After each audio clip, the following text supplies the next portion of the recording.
Magandang umaga. Ngayong araw ay tatalakayin natin ang mga positibo at negatibong epekto ng social media.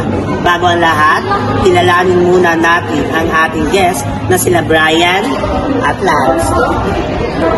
Thank you. Magandang umaga, Brian. Magandang umaga rin. Para sa iyo, ano ang positibong epekto ng social media sa mga kabataan?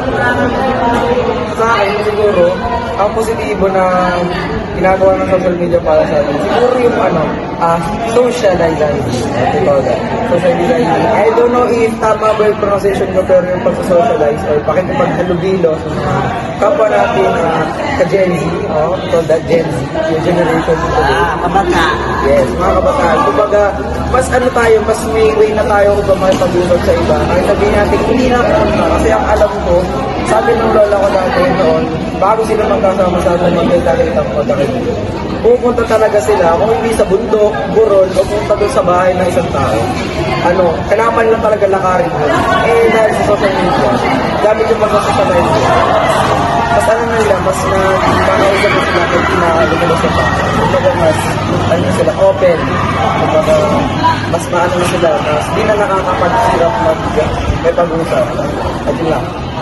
Is it through video call, tama? Yes. Through video call dahil mayroon na tayong Messenger, IG, Skype.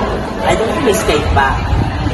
Lance, para sa iyo, ano naman ang negative effect ng social media sa mga kabataan?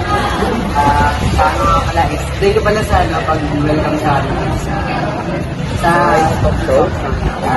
Para sa akin, masamang epekto ng social media is maybe sa social media minsan is naiwan tayo sa bahay and it became our addiction using social media like Facebook, TikTok, or pag-usap pa sa Messenger. And minsan it can cause something depression, anxiety that we can feel it. And in the way that natin naihigan is kailangan natin mag-socialize din sinabi ni Brian.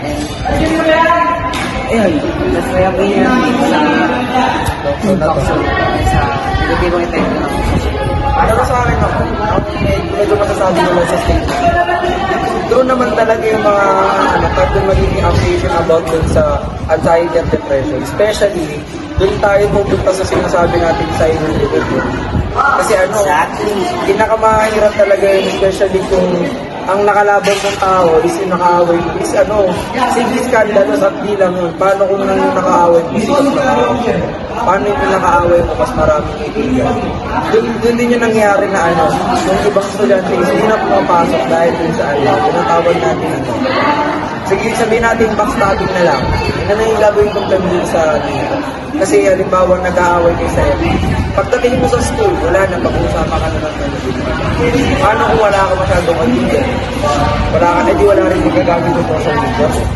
Pero, ang kagandahan natin sa social media na ito, even throughout the country, even naman pwede ka mag-turn ng kaibigan ng Japanese, Hapon, Inglesero, kung ano-ano pang klase ng lahi na pwede ko. Ang problema pala dito sa ganitong pakikipagbibigan, magturunong ka ng isang lingwahe, which is English talaga. Pero yun nga yung masasabi ko about sa ganitong statement. Kaya ang masasabi ko lang, moderate and balance yung talaga yung paggamit natin ng social media. Kasi mas prefer ko rin talaga as myself na mas balance talaga yung socializing sa labas, English dun sa cyber or online. And ito alam pala is para sa akin may sa mga epekto na sa mga epekto sa social media which is ipakilala ko like strangers sa social media like nakilala ko sa Facebook. You know that and you fall in love that ang hirap mo Kasi doon pupuntaan tayo ng yes, ang hirap talaga may lack of trust ka, ang hirap lalo ngayon, ang dami babayarap na lang kayo ngayon. Sa mga panahon ngayon ng mga kabataan, di ba? Ang dami nagiging love sa maling tao. Ayan, tama! Di ba? Yes. Social media lang Social media.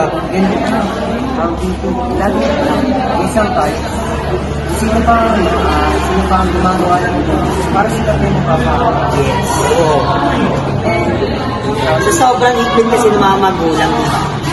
Yung mga anak nila hindi nila masyadong nababantayan na nagloloko na pala dahil sa software. Like, nagpaparinig ng ganito ganyan, nagpupuso malalas ng photo. Siyempre wala rin kasing alam ng magulang, hindi sila techie sa generation. Di ba kasi ang kapanahon ng mga magulang nila sa panahon ngayon,